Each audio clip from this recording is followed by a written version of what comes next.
Hi, welcome to Visual Studio Toolbox. I'm your host, Robert Green, and my guest today is Kathy Sullivan. Hi, Kathy. Hi, Robert. Kathy is a program manager on the Visual Studio IDE team, and she's here to show us some of the new goodness coming in Visual Studio 2013. Exactly. The preview of which is available for your downloading pleasure. Hopefully you already knew that.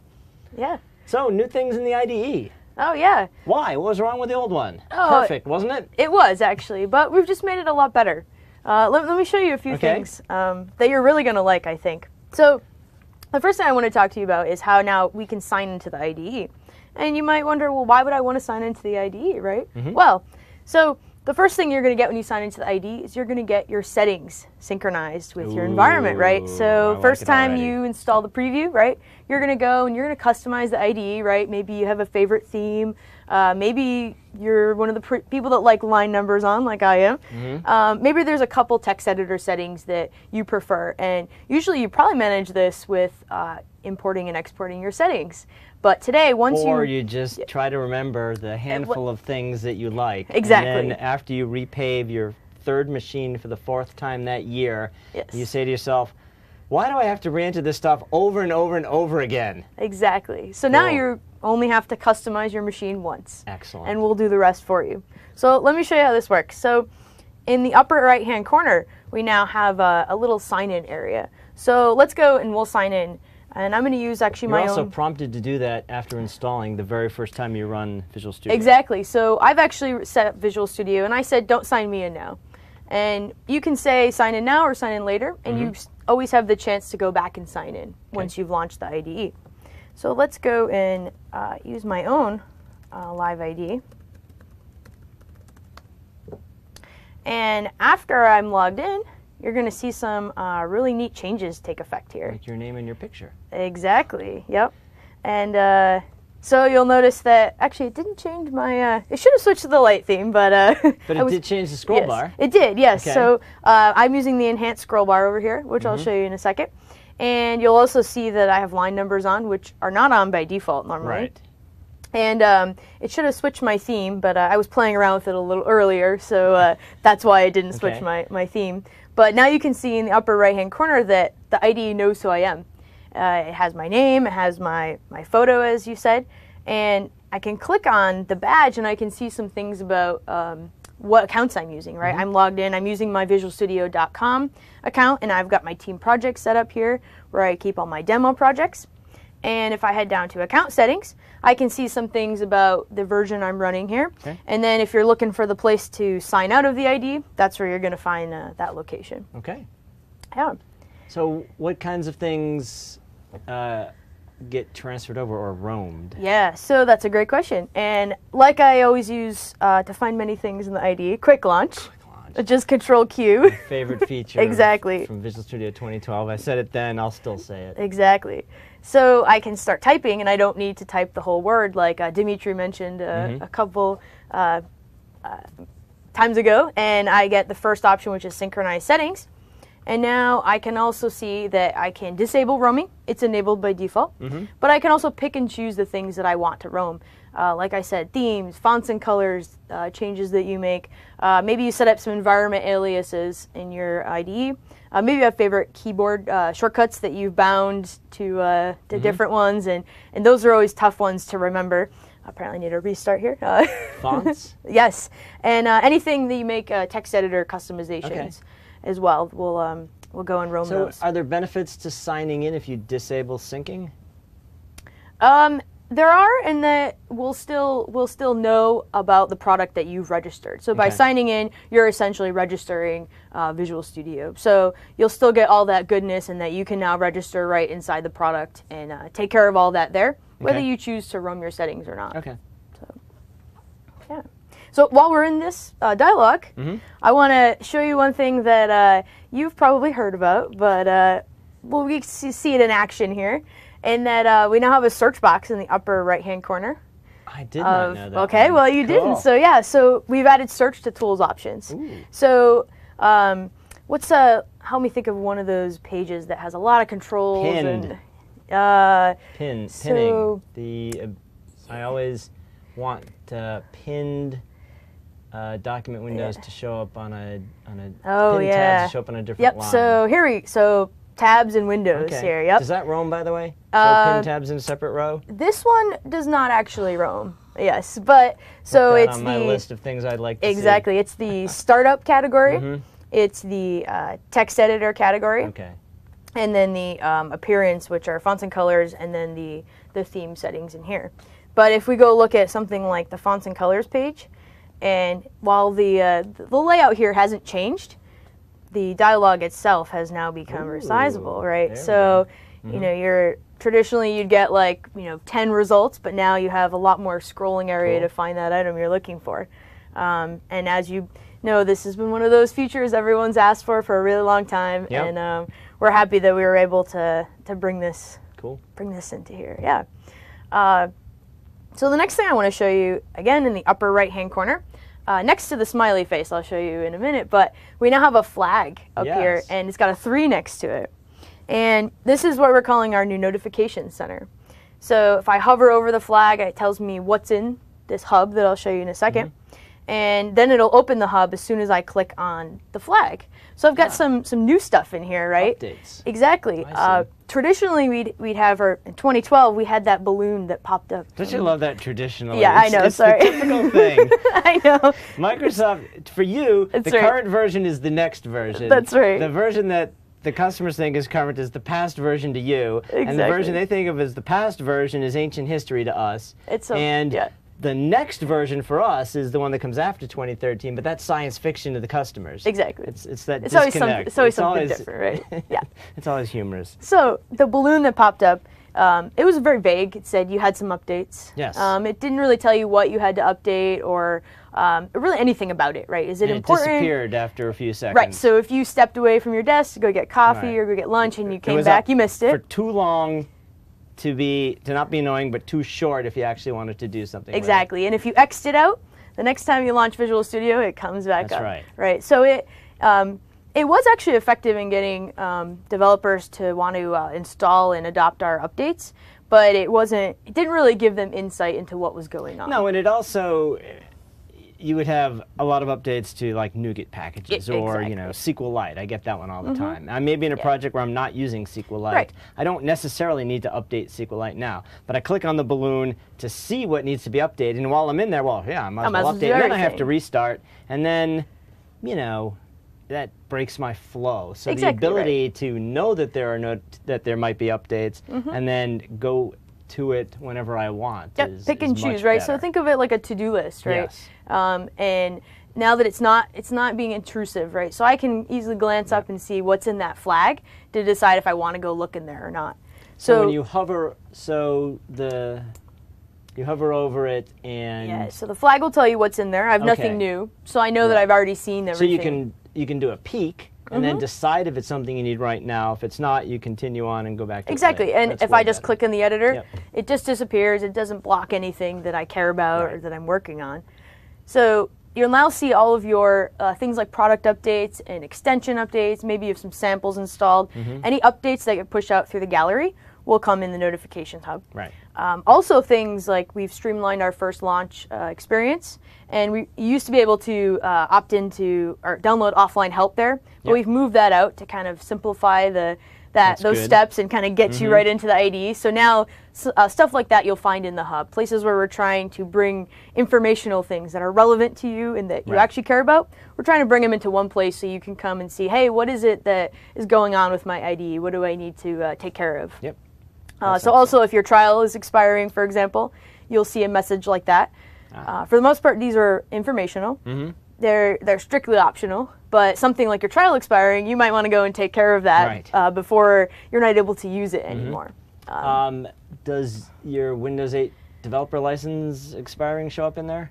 It doesn't, but that's definitely something. That's another one. Exactly, that would be good for future iterations of it. Yeah.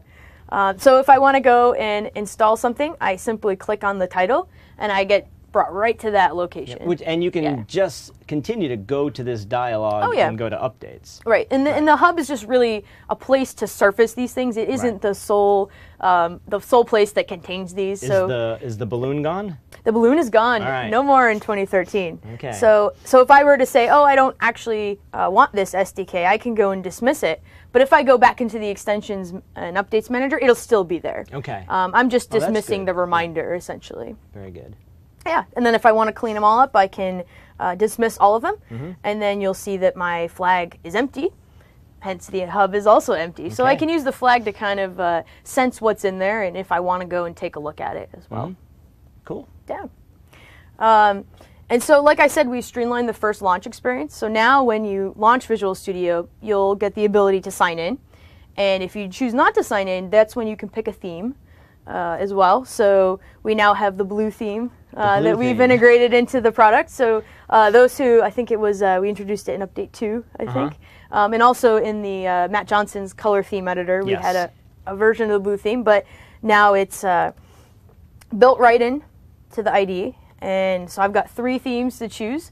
So now when I start up the IDE, I get the option to pick one of these themes. And so I kind of have a better chance of landing in the theme that I'm most comfortable with and that I'm going to enjoy writing code in, as opposed to sort of just whatever default theme is picked for me.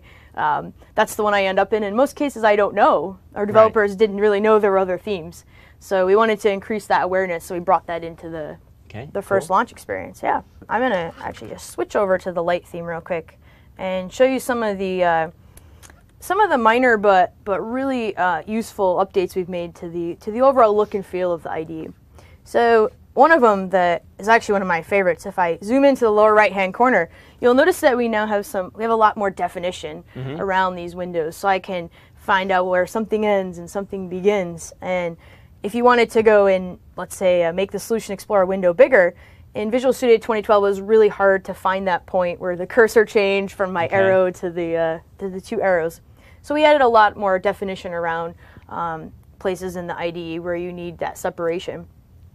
You'll also notice that there's a splash of color across the IDE, and you know, the Solution Explorer is one of those great places to see that examples of it, like the folder icon, where you can use it as a beacon to find your way around the IDE, whether it's in Solution Explorer or in the toolbar, or the toolbar, excuse me. And then some other little things, we've increased the contrast, and so you can tell now what is selected. I think before it was a gray color, so it really blended in.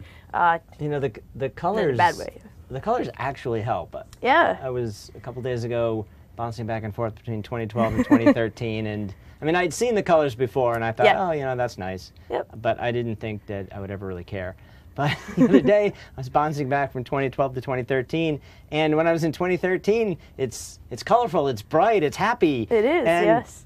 It actually made a difference. I was surprised. Yeah, I think I was surprised that it made a difference to me because, you know, I'm usually just heads down on the code. Exactly, yeah. I think a lot of folks are going to find that it's going to feel a lot better and just feel more natural as opposed to always missing something. And it really helps if you are bouncing back and forth between 2012 and 2013. You've got the same project open in both. Exactly. Because in this instance, I had a Windows 8 project open in 2012 and the 8.1 version open in 2013, and it's essentially the same project. Sure. And with the exact same names, of course. Yep. And now I can easily tell which one I'm in. So if for no other reason than that, it's a great feature. Yeah, that's really great to hear. But also, if you're working exclusively in 2013 and you have multiple instances open, which a lot of folks do, we now have made some changes to the way we display the title of them. So before they looked identical, so you didn't know which one you had your focus in. So now the logo's purple and it has a little bit of a darker text, and the inactive one is just a little grayed out. Just some minor things to help you use the IDE better. And then one other thing I want to call out, I can't show you here, but it's really important that everyone knows that we really invested heavily in high DPI for these new dense screens, these high dense screens that are coming out. I mean, you're seeing them in all these conferences. We're releasing more devices, and across every team in Visual Studio, we had this concentrated effort to make sure that Visual Studio looks beautiful on these screens. And we knew it had been a problem for a while.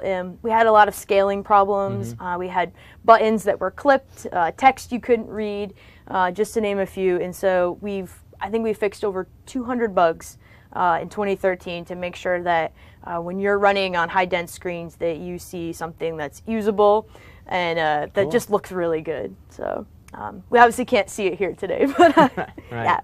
Excellent. Yeah. That helps people who are using Visual Studio on their tablet-like devices. Exactly. Yes. Yep. Cool. So it's going to look really crisp, and it's pretty exciting. Excellent. Yeah. So the next thing we should jump into is some of the editor improvements that we've made, right? So for writing code and navigating code and finding your way around your code. So we actually pulled a bunch of the top features from the productivity power tools, and as you know, we like to do that every release. We like to take those top features and pull them in and make them first-class citizens in the IDE. So a couple of them we've taken over is auto brace completion, the enhanced scroll bar, and then we've also made some other improvements to our Navigate 2 experience. And then I'll show you this new Peek experience that we have that you've already seen too. But it's so cool that you have to see it again, right? So in the auto brace completion, so if I start, let's go and create a new method here. And when I add my first curly brace, you'll see the second curly brace is automatically completed for me. And this is going to help me write code a lot faster and write my code a lot cleaner. Right. It also works in C++. So if I jump over to a C++ file and I have my quotes, I get the quote completion there as well in C++. Along with this, I also get some really, let's see, I also get some automatic code formatting as well. So if I do like a 1+1 and then I add that semicolon, you'll notice we're going to add that white space in for you. Again, it's going to help you write your code a lot faster and keep it a lot cleaner as you're going. And you can also customize. So I just typed in the beginning of code formatting. And so you can actually come in here, and you can, these groups right here, for indentation, new lines, spacing, and wrapping, they've now added some customizations around those. So if you're not happy with the defaults or you want to make some changes, you can go and make those changes as well, specifically for C++. Cool. And then another neat thing I should show you is the ability to jump between your C++ implementation files and your header files really easily.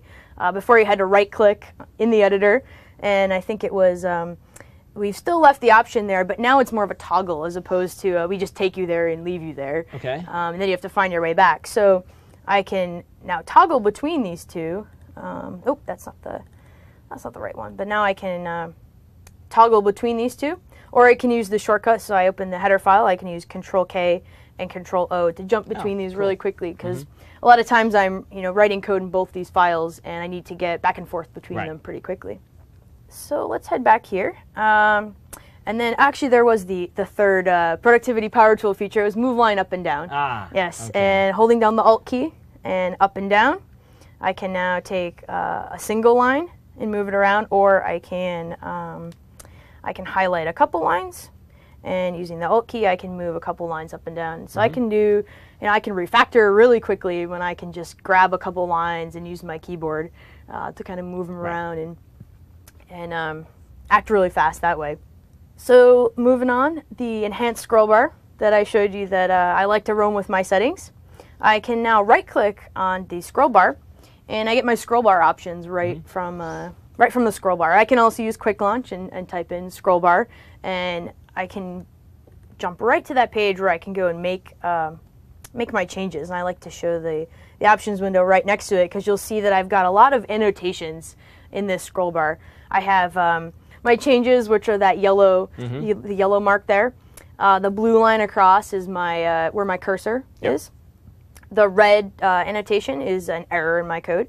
And then I've got some breakpoints down below. And this is super helpful if you're setting those breakpoints and then you've got this really long file and you're like, oh, where was that breakpoint I set, right? So the enhanced scroll bar is going to give you that that nice aerial view of your code, and you can sort of just click around in it and we'll jump right to that location. And then you've got two types of scroll bars. You've got the bar mode, which is the traditional Windows scroll bar, and then the map mode, which I'm using, and I'm using the medium size, but you can also pick a couple different sizes based on maybe how much screen real estate you have. And then I also have the preview on as well, which gives me sort of that that zoomed in view of my code as I hover over it, so I can see exactly where, I can make sure I want to go there before I actually click there. The next really great addition to the editor is our new and improved Navigate To experience. So Navigate To is Control comma is the shortcut, and I have had shopping cart underneath my cursor, and instead of popping up the dialog that was blocking the UI, and if you needed to go back and look at your code, you either had to move the dialog or hit cancel. It's now right in line. Cool. So I get all my results similar to the find and replace experience we introduced in 2012. It's now in the upper right-hand corner. It's not blocking my code, and I can use the keyboard to scroll through it, and I also get the goodness of the preview tab as well. So I didn't have shopping cart open, but it opened it in the preview tab, and as I go through this list, you'll see my editor's changing to reflect the item I select, and I'm still using the preview tab, which is pretty great. I get a lot of the familiar stuff from the old Navigate To experience, like the icons to help me figure out what it is I'm actually looking at and the type, and then I also get the path for some of those. Can you right now replace shopping cart with like shopping cart remove? Can you type in there and do a search? I can, yes. And it fills. Excellent. So, yeah, isn't that great? Right. So you were looking for shopping cart and you realized you were looking for something entirely different. So it's just totally interactive. And I can go and change that search. Cool. And then I can escape out, and you'll see I'm brought right back to the place where I was, so I don't have to find my way back. Oh, where was it that I was trying to navigate? I didn't find what I was looking for, maybe for example, but now I'm right back to where I was, working, and I can get right back to work. Excellent. Yeah. So now I can make some more informed decisions before I go and actually select that result. So yeah. All right. So the next is I'm going to jump to this other application I have here. And I really love Peak. I think it's going to change the way people work, and I really think our team is they've been working really hard on this, and it's really cool to kind of see it all come together, see people get really excited about it.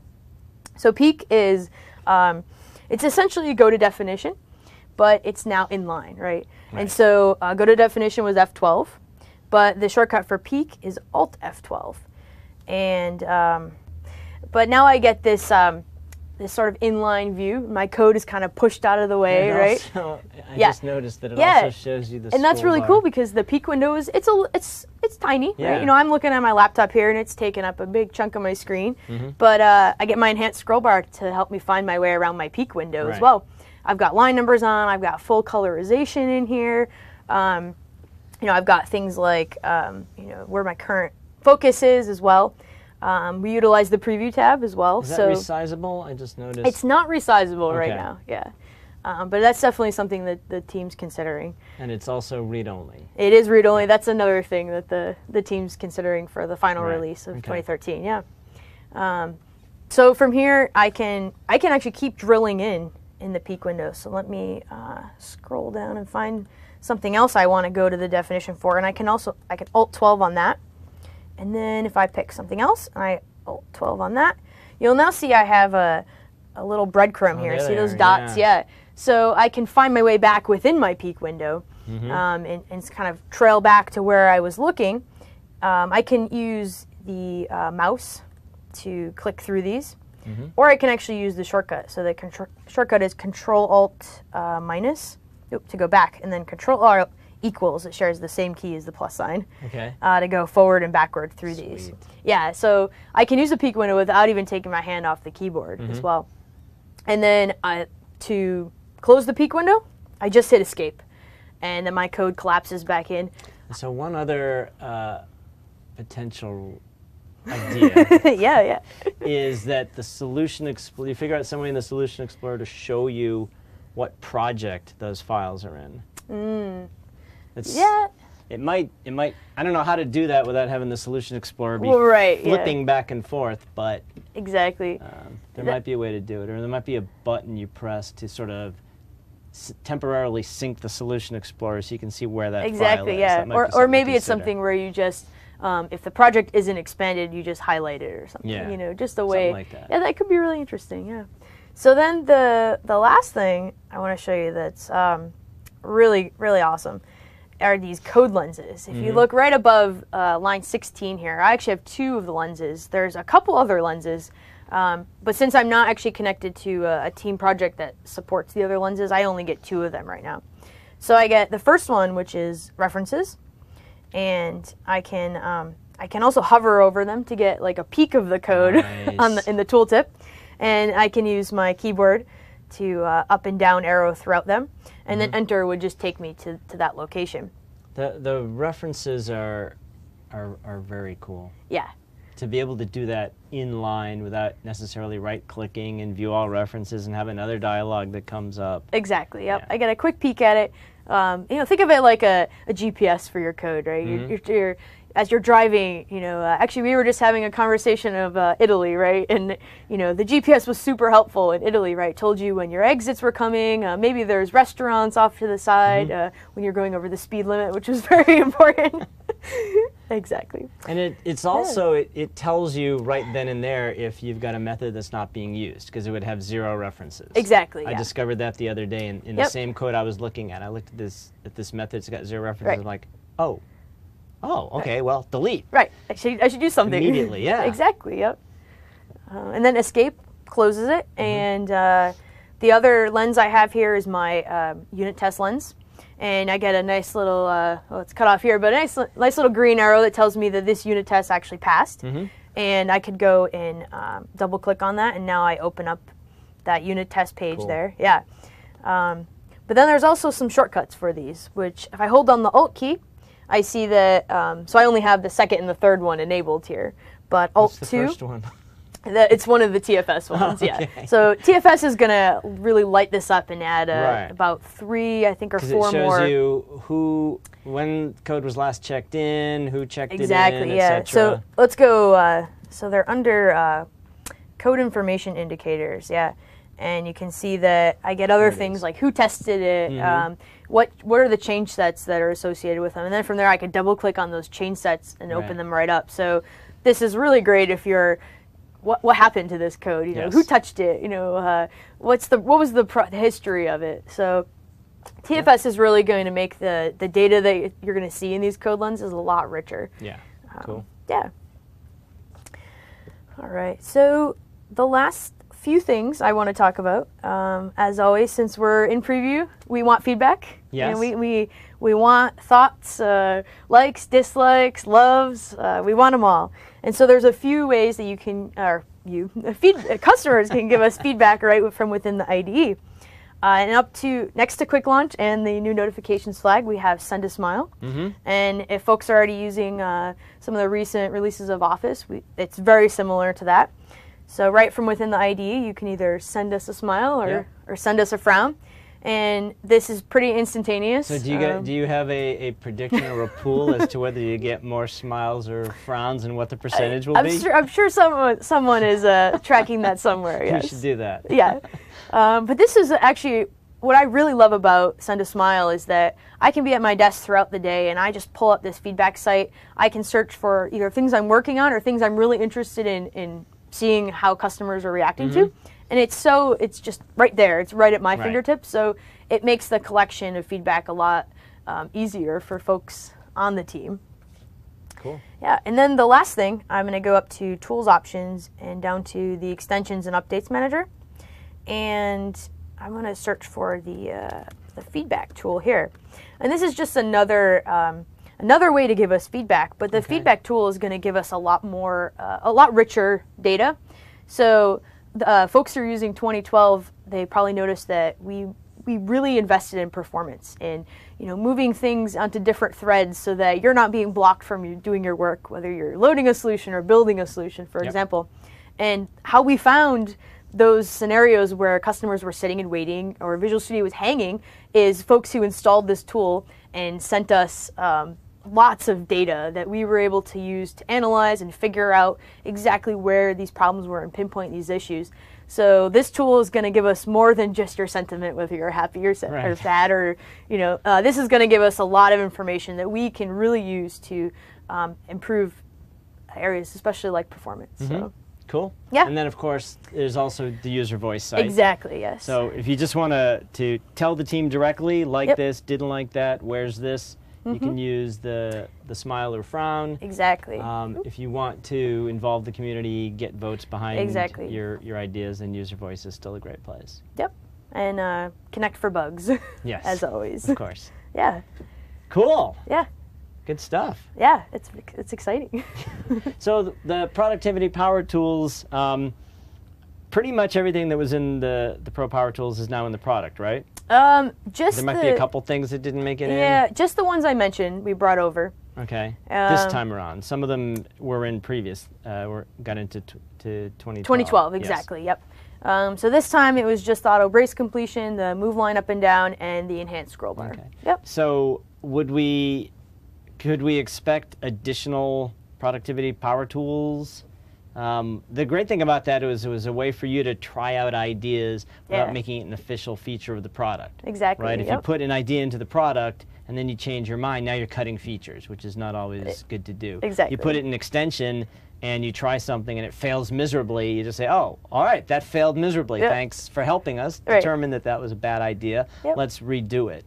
So would we expect to see those types of things? I definitely think so, yeah.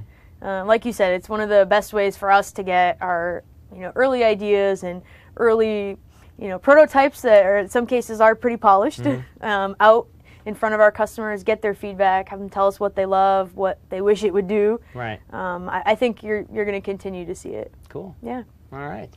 Thanks for coming on. Yeah, thanks for having me, Robert. All right, if you have Visual Studio 2013, if you've downloaded it and installed it, hopefully you learned a couple new things. Definitely try out the things in here. We think that they'll definitely improve your productivity. If you haven't downloaded it yet, go get it. What are you waiting for? And we'll see you next time on Visual Studio Toolbox.